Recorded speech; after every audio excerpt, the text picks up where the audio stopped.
My brother stole my inheritance by forging Dad's signature, so I sent him the security footage from the lawyer's office. The whole thing started 6 months after Dad died. Cancer took him fast, 3 weeks from diagnosis to funeral. He'd updated his will 2 days before he passed, splitting everything equally between me and my brother. 50-50, fair and simple. Except that's not what happened. At the reading, the lawyer laid out a different version. My brother got the house, Dad's entire investment portfolio, and the vacation property in Colorado. I got $10,000 in Dad's book collection. This doesn't make sense, I said. Dad promised we'd split everything. My brother looked somber. He changed his mind those last few days, said I'd been there for him more. The lawyer shifted uncomfortably. The will was updated and properly witnessed. I'm sorry. I wanted to argue, but grief makes you doubt everything. Maybe Dad had been angry about something I'd done. Maybe the morphine made him bitter. I signed and left. For 3 months, I tried to make peace with it. My brother sold the house immediately and moved into a penthouse downtown. Meanwhile, I was working double shifts at the hospital, barely covering rent. Then Mom called. She'd been going through Dad's papers and found his journal. The final entry, dated the day he updated his will, was clear. Made sure both kids are taken care of. Equal shares. Something was wrong. I started digging. Called the witnesses listed on the will. Both said they'd never been to the lawyer's office that day. One was out of state. The other was in surgery. The signature looked perfect, though. I almost gave up. Until I remembered something. 2 years ago, Dad had installed security cameras in his home office after a break-in. The footage backed up automatically to a cloud server I'd helped him set up. I still had the login. I found it immediately. My brother sitting at Dad's desk 3 days after the funeral. The timestamp showed 2:47 a.m. He was practicing Dad's signature over and over. Then he pulled out the original will and a fresh document. I watched him forge every signature with meticulous care. The video showed him taking photos of the forgery and texting someone. 30 minutes later, his girlfriend arrived. They both signed as witnesses. I downloaded everything and sat with it for a week. Part of me wanted to pretend I'd never seen it. The family would explode. Holidays would be ruined forever. But then my landlord raised my rent, and I calculated I'd need to work an extra year before I could afford the nursing certification I'd been planning. Meanwhile, my brother posted photos from Cabo. I made copies and sent one to my brother. You have 48 hours to make this right. He called immediately. You can't prove anything. The timestamp shows Dad was already in the hospital when you forged this. Your girlfriend signed as a witness. That's felony fraud. You wouldn't destroy the family over money. You already did that. I'm just correcting it. 24 hours later, his lawyer called mine with a settlement offer. 40% of everything. I said no. They came back with 60-40, his favor. I said no. What do you want? The original 50-50 Dad intended, plus interest, plus my legal fees. That's ridiculous. So is forging a dying man's signature. We went back and forth for 3 days. Finally, they agreed with one addition. I couldn't show the video to anyone else. I almost took it. Then Mom called crying. My brother had told her I was trying to extort him, that I'd fabricated evidence because I was jealous. He'd convinced her I was having a breakdown from grief. That's when I realized this wasn't about money anymore. I uploaded the security footage to a private YouTube link and sent it to every family member. Not with accusations, just in case anyone wants to know what really happened. Within an hour, my phone was exploding. My brother's lawyer was threatening lawsuits. My aunt was screaming about family loyalty. Mom wasn't answering. But then I got a text from Dad's brother. Your dad would be proud. I've been waiting years for someone to stand up to him. Turns out this wasn't my brother's first time. My uncle called me an hour later. Can you meet me? There's something you need to see. We met at a diner halfway between our houses. He looked older than I remembered, lines deepening around his eyes. He slid a folder across the table. Your grandmother's estate, 2008. I opened it. Inside were bank statements, legal documents, and photos of signatures that looked eerily similar to what I just exposed. He did this before? My uncle nodded slowly. Your grandmother had dementia. Near the end, she couldn't remember her own name. Your brother convinced her to sign documents making him executor. Then he transferred $340,000 to his personal account before she died. Why didn't anyone stop him? We tried. Your father hired 3 lawyers, but your brother had covered his tracks well. The signatures were technically valid. Grandma had signed them, even if she didn't understand what she was signing. The transfers were documented. Everything looked legal, but it wasn't. Morally? No. Legally? The lawyer said we'd spend more fighting it than we'd recover. Your dad was furious. He made your brother pay back $100,000 as a settlement, but the rest was gone. Your brother used it as a down payment on his first rental property. The coffee in front of me had gone cold. Dad never told me. He didn't want you to think badly of your brother. Kept hoping he'd change. That's why he was so specific in his will. He told me the day before he went into the hospital, he'd made sure everything was airtight this time. Equal shares, no room for interpretation. My phone buzzed. Another message from my brother's lawyer. My uncle leaned forward. There's more. Your cousin Renee. She had a college fund your grandmother set up. $50,000. It disappeared the same week your brother got access to the estate accounts. Jesus. Renee ended up dropping out sophomore year because she couldn't afford tuition. She's working retail now. Your brother bought his second property that same month. I sat there processing. This wasn't a one-time thing. This wasn't grief making him act out. This was who he was. Why are you telling me this now? Because you're the first person who's actually fought back. Your dad, your aunt, your cousin. We all just absorbed it. Told ourselves family was more important than money. Let him get away with it to keep the peace. He paused. That video you posted? Your aunt called me crying, not because you exposed him, because she finally had proof she wasn't crazy, that it really happened. My phone wouldn't stop buzzing. My brother, you're destroying this family. His lawyer. Remove the video immediately or face legal action. My aunt. How dare you air family business publicly? But then, another text came through, from Renee. Thank you. I thought I was the only one. Then another, from my cousin, on Dad's side. He borrowed $15,000 from me for his business 5 years ago. Never paid it back. Said I had no proof. Then my sister-in-law, my brother's ex-wife. Check your messages. She'd sent me a PDF. Divorce proceedings from 3 years ago. In the financial disclosure section, she'd listed multiple concerns about hidden assets and fraudulent transfers. Her lawyer had noted suspicious activity on joint accounts. She'd tried to investigate. My brother had threatened to drag out custody, make it ugly, ruin her. She'd settled for less than she deserved just to get out. He's done this his whole life, she wrote. I'm glad someone finally had proof. I sat in that diner for 3 hours, reading message after message. A pattern emerged. My brother didn't just forge documents. He exploited every relationship, every moment of vulnerability, every system he could manipulate. He'd borrowed money from friends and never repaid them. He'd scammed business partners by hiding assets. He'd filed false insurance claims on rental properties. Each time, he'd gotten away with it because no one had concrete evidence, or they'd been too exhausted to fight, or they'd valued the relationship more than the money. Until now. My uncle ordered another coffee. What are you going to do? I looked at all the messages, all the people he'd hurt. I'm going to make sure he can't do it again. The next morning, I called a meeting. Not with my brother's lawyer, with the district attorney's office. I brought everything. The security footage, the forged will, my uncle's documentation about grandma's estate, my sister-in-law's divorce records, testimony from the witnesses who'd never been to the lawyer's office. The prosecutor listened carefully, taking notes. This is complicated, she said. The grandmother case is probably too old, statute of limitations. But the will forgery? That's recent. Clear evidence. And if his girlfriend knowingly signed as a false witness, she's liable too. What happens next? I'll need to review everything thoroughly. If we proceed, this becomes a criminal case. Your brother could face jail time. I thought about Dad. About how he'd tried to protect both his kids, even the one who didn't deserve it. About how that protection had enabled years of harm. File the charges, I said. The prosecutor nodded. You should know, this will get messy. Your family will be divided. His lawyer will paint you as vindictive, greedy, using the legal system for a personal vendetta. He forged a dead man's signature to steal his estate. How is that a vendetta? I'm just preparing you. The truth and what people believe don't always align. She was right. The moment the investigation went public, my phone erupted. My aunt. You're sending your own brother to prison? Over money? A distant cousin. Dad always said you were jealous of him. My brother's friends. This is what happens when women can't handle successful men. But the messages of support outnumbered them. Renee, file a civil suit too. I'll testify. My uncle, whatever you need, I've got your back. People I'd never met started reaching out. Victims of other scams my brother had run. A contractor he'd refused to pay. A former business partner he'd squeezed out. An elderly couple he'd convinced to invest in a fake development project. The prosecutor called back 3 days later. We're moving forward. The evidence is overwhelming. But I need to tell you something. Your brother's lawyer is claiming you hacked his computer to fabricate the security footage. I have the original backup files. Metadata shows they were created in real time, uploaded automatically to cloud storage. There's no way I could have fabricated that. I know, but they'll argue you had access to your father's system, that you manipulated timestamps. They'll make this about your technical ability versus his word. What about his girlfriend? The fake witness? We're offering her immunity if she testifies against him. She's considering it. 2 weeks later, she took the deal. Her testimony was devastating. She'd known exactly what she was signing. My brother had paid her $5,000 to witness the fake will. He'd coached her on what to say if anyone asked questions. She had text messages proving all of it. My brother's lawyer tried to discredit her, called her a bitter ex-girlfriend looking for revenge. But the texts were damning, and they corroborated everything in the security footage. The criminal trial took 8 months. I sat in that courtroom almost every day, watching my brother's face as witness after witness described his pattern of fraud. The prosecutor was thorough. She brought in a forensic document examiner who testified that the signatures on the will were forged. A computer forensics expert who confirmed the security footage was authentic and unaltered. The fake witnesses who admitted they'd never been to the lawyer's office. My brother's defense was simple. I was lying. I'd manipulated evidence because I was jealous of his success. His lawyer painted a picture of a bitter younger sibling who couldn't accept that Dad had loved him more. She had access to the security system, his lawyer argued. She admits that herself. She had the technical knowledge to manipulate timestamps,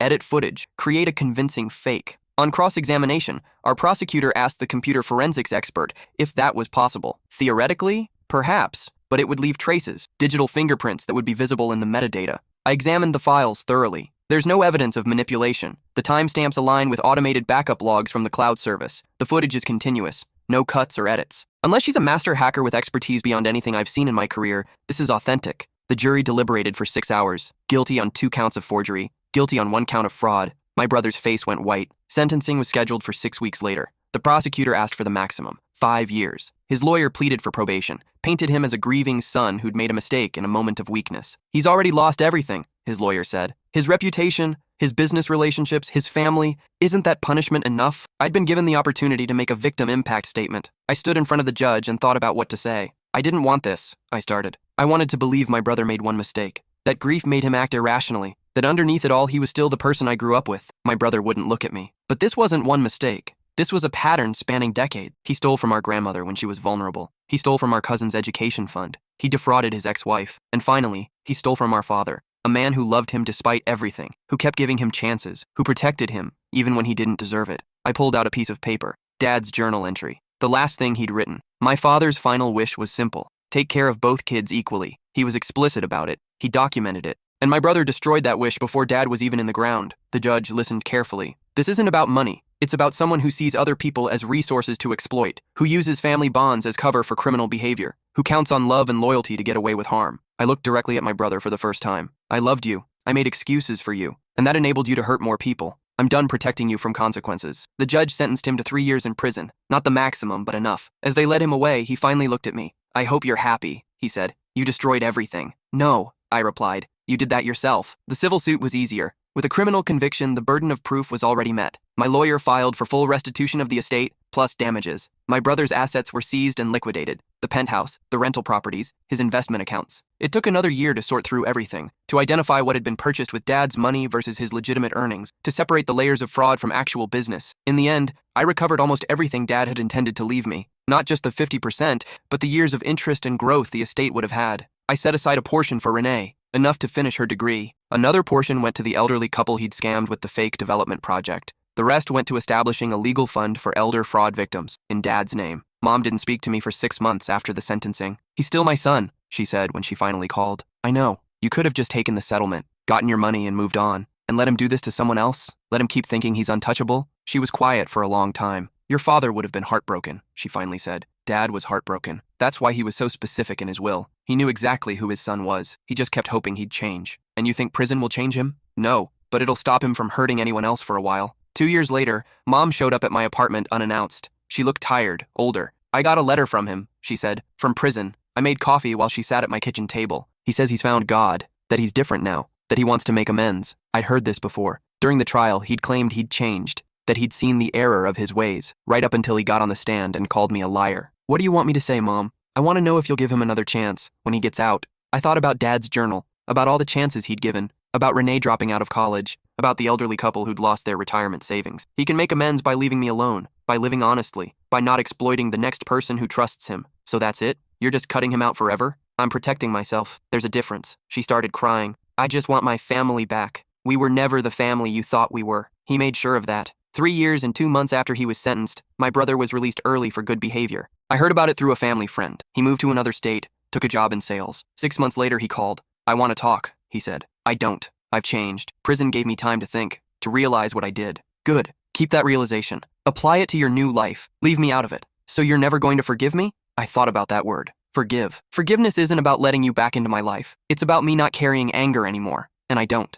I'm not angry. I'm just done. I'm still your brother. Biologically, yes, but you stopped being my brother the moment you forged Dad's name. You chose money over family. I'm just accepting that choice. He tried calling 4 more times over the next year. I never answered. Eventually, the calls stopped. Last month, I got a message from Renee. She'd graduated with her degree, got accepted to a master's program. Thank you for giving me a second chance at this, she wrote. That same week, the elderly couple from the fraud case invited me to dinner. They'd used the restitution money to downsize to a smaller house, rebuild their retirement fund. You gave us our dignity back, they said. That mattered more than the money. And Mom called on Dad's birthday. I've been thinking a lot, she said, about what you said, about the family I thought we were. And you were right. I was protecting an image instead of seeing the truth. I spent so much time trying to keep everyone together that I ignored the harm being done. Mom, let me finish. I'm sorry I didn't support you sooner. I'm sorry I chose peace over protecting you. Your father would be proud of what you did, and I am too. I cried for the first time since the trial, not because I needed her validation, but because I finally had it. These days, I work as a forensic accountant, specializing in elder fraud and estate cases. The things my brother did taught me exactly what to look for. The patterns of manipulation, the document inconsistencies, the exploited relationships.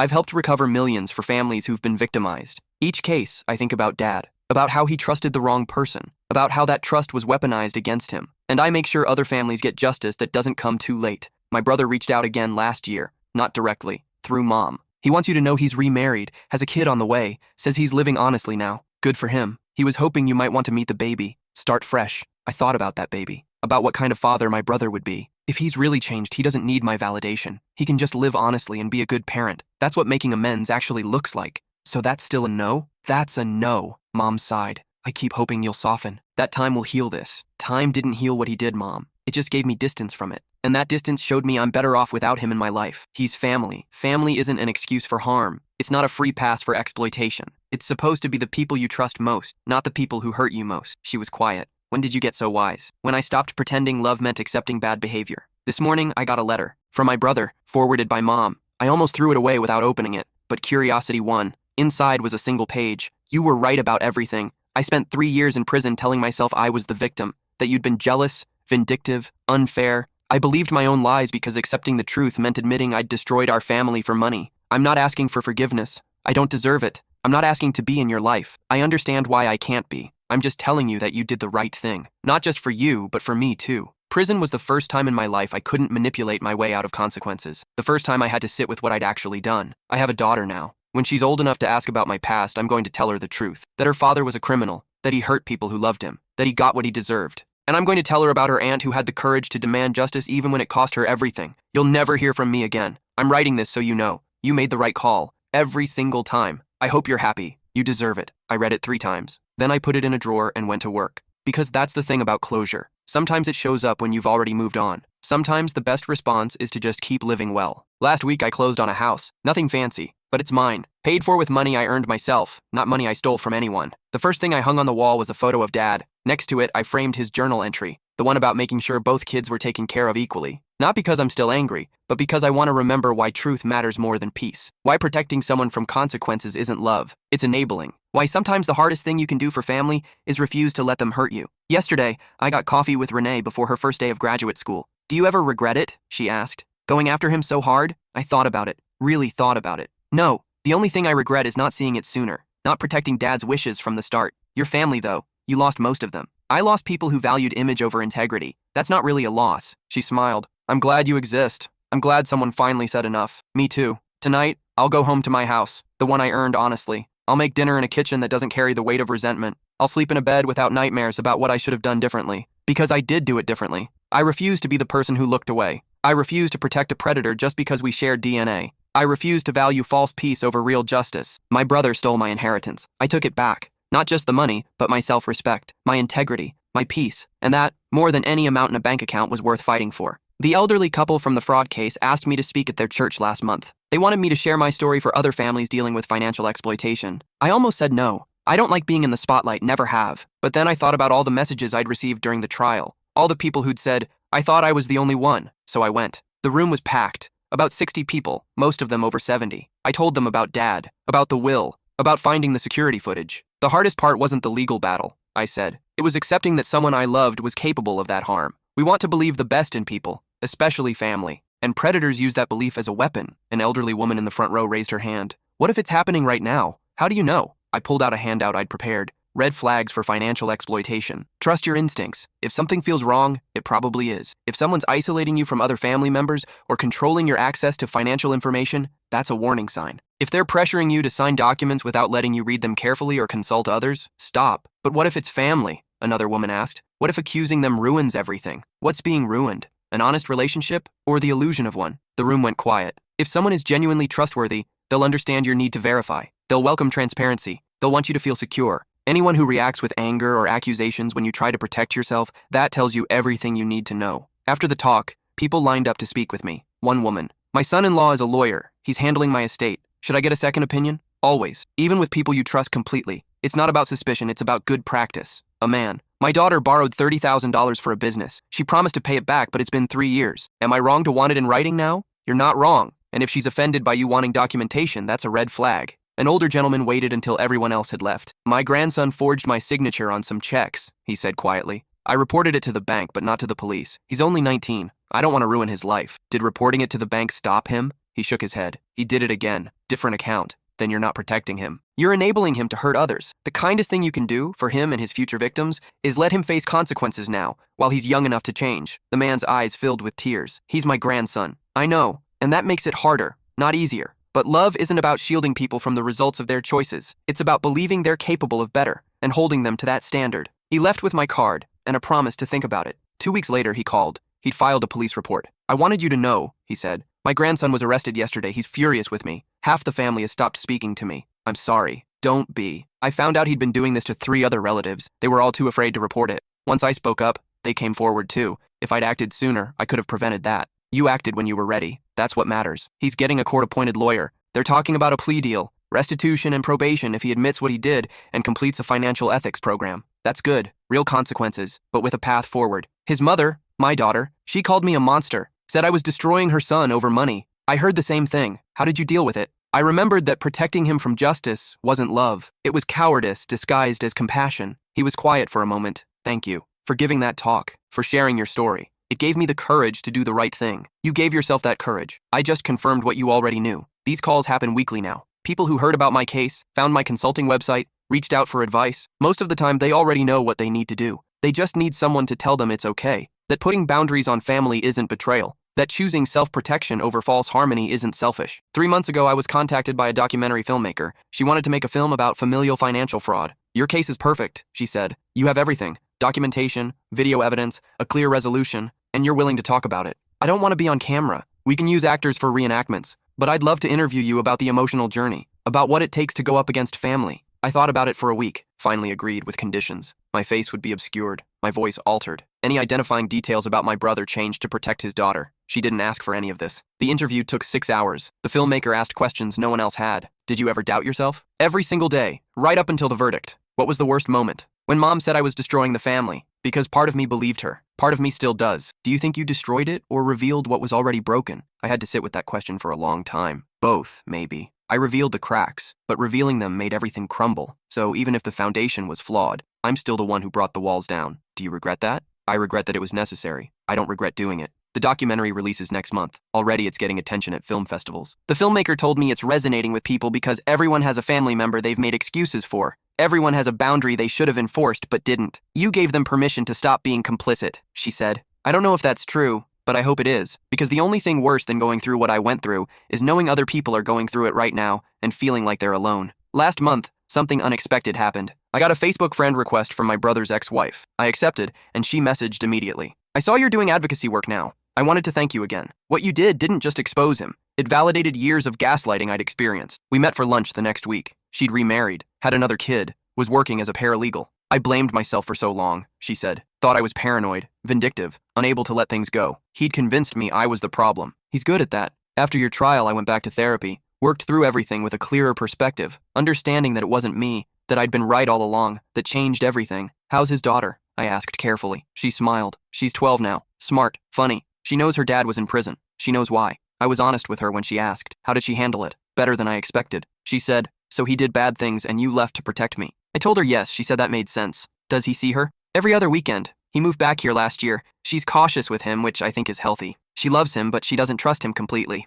I think that's the right balance." I felt a strange relief at that. My niece was okay, being protected, being taught that love and blind trust aren't the same thing. "Does she know about me?" The ex-wife hesitated. "She knows you exist. She knows you're the one who exposed what happened. I've been careful not to paint you as either a villain or a hero, just someone who told the truth. Has she ever wanted to meet me?" She asks sometimes. I tell her that's up to you. I thought about it. This girl who shares my blood but not my history, who's innocent in all of this, who's probably curious about the aunt everyone talks about in whispers. "Maybe someday," I said, "when she's older, when she can understand the full context." "That's fair." We finished lunch talking about other things, our jobs, our hobbies, our lives. As we were leaving, she grabbed my arm. "I mean it. Thank you. Not just for exposing him, but for showing me what it looks like to refuse to be a victim. I spent 3 years married to him thinking I was weak for leaving. Watching you fight taught me I'd been strong all along." I drove home thinking about that. About how one person's courage can ripple out in ways they never see. About how standing up for yourself gives others permission to do the same. The documentary premiered 3 weeks ago at a small film festival. I didn't attend. Couldn't bring myself to sit in a theater watching actors portray the worst year of my life, but the filmmaker sent me reviews. Gripping and heartbreaking. A necessary look at how family loyalty can become a cage. Everyone who's ever made excuses for a toxic relative needs to see this. It's been picked up by a streaming service. Will be available nationwide next month. Part of me is terrified of being recognized, of the attention, of my story becoming entertainment. But another part of me is grateful. If even one person watches it and decides to stop protecting someone who's hurting them, it'll be worth it. Mom called after she saw it. You didn't tell me about the documentary. I didn't think you'd want to see it. I didn't. But someone from church mentioned it, said I should watch. So I did. She was quiet for a moment. It's hard to see it all laid out like that, to see how much he hurt you, how much he hurt everyone. I know. The part about Dad, about his journal, hearing those words again, about making sure both kids were taken care of. Her voice cracked. I failed him. I should have supported you immediately. Instead, I defended the son who'd betrayed us both. You were grieving, Mom. We both were. That's not an excuse. You were grieving too, and you still did the right thing. You did eventually. That's what matters. Is it though? Because I think about all the time I wasted being angry at you. Time I could have spent supporting you, being proud of you. I can't get that back. No, but we have time now. She was crying. I could hear it through the phone. I love you. I should have said that more. Should have said it first before everything else. I love you too, Mom. After we hung up, I sat in my living room thinking about forgiveness. Not for my brother. I've made peace with never forgiving him. But for Mom. For the family members who chose wrong initially but eventually chose right. There's a difference between someone who realizes their mistake and someone who never will. Between someone who changes and someone who just waits for you to forget. Mom has shown up, consistently, for 2 years now. That has to count for something. Tonight I'm having dinner with her and Renee, just the three of us. It's not the family I was born into, but it's the family I've built. The people who choose truth over comfort, who choose growth over stagnation, who choose honesty over image. Sometimes the family you make is smaller than the one you started with, but it's real in a way the other never was. My brother tried to take everything from me, my inheritance, my trust, my peace. Instead, he gave me clarity, purpose, a career helping others avoid what I went through. He thought exposing him would destroy me, but the truth is, it set me free. Free from the burden of protecting someone who'd never protect me. Free from the weight of secrets and lies. Free from a family built on silence and shame. I don't know if he's changed. Maybe he has. Maybe his daughter is growing up with a father who learned from his mistakes. I hope so, for her sake, but I'll never know for sure. Because some doors, once closed, should stay that way. Not out of spite, not out of anger, but out of wisdom. The wisdom to know that some relationships cost more than they're worth, that forgiveness doesn't require reconciliation, that moving on doesn't mean forgetting. My brother stole my inheritance. I took it back and built something better. A life defined not by what was taken, but by what I chose to build in its place. And that's worth more than any amount he could have stolen.